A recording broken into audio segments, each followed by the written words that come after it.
The folk pottery of northeast Georgia has its roots in the basic needs of everyday life in Appalachia. Before electricity, indoor plumbing, and refrigeration, utilitarian vessels such as butter churns, kraut jars, cream risers, and syrup and whiskey jugs were necessities for families living on self-sufficient farmsteads in the remote foothills. Georgia folk pottery came into its own in the early 1820s, when potters from the Carolinas migrated to Georgia and introduced alkaline glazing, a distinctly regional stoneware tradition that became the standard in northeast Georgia. Intensely laborious, entire families of potters would work at creating and marketing stoneware vessels, digging the clay from the ground, grinding the clay using mule-powered pug mills, cleaning it by hand, turning the vessels on a foot-powered treadle wheel, and then finally firing the glazed ware in a wood-fired kiln. It was hard work. It took the whole family to keep the pottery shop going. I got started probably by the time I was 5, 6 years old. And one of my operations was grinding clay with a mule. And I'd drive that old mule around that track hundreds of times. I used to make Daddy's glazing.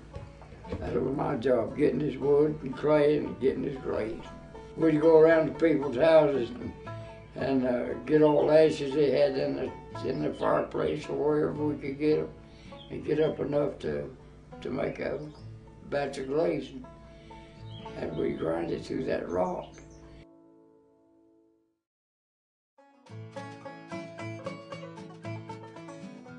Farm families would come to regional pottery centers like Gillsville in North Hall County and Mossy Creek in White County to purchase vessels priced at just a few cents per gallon.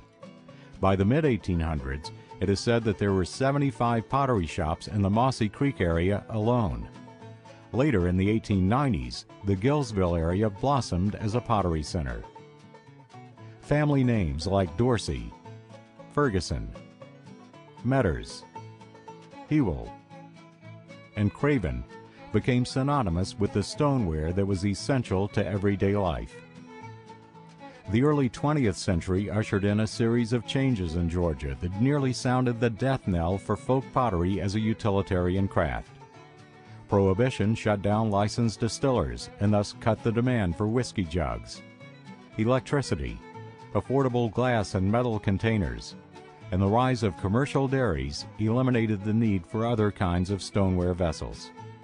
The dairies, they began to deliver even out to home delivery. People used to, every family, keep a cow, you know. And after that, you could buy a little milk from the stores, or either they would deliver to you.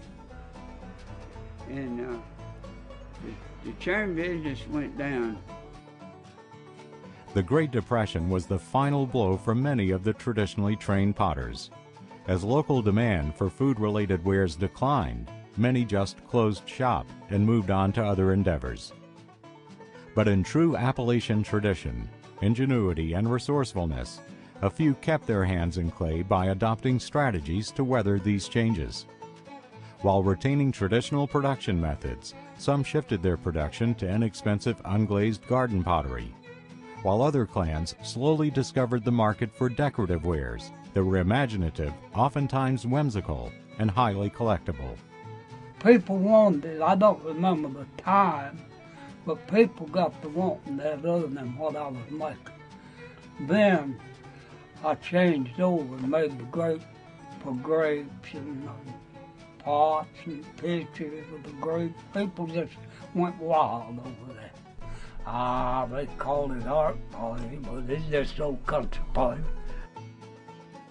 At the Folk Pottery Museum of Northeast Georgia, you'll interact with exhibits that trace 200 years of the region's folk pottery history.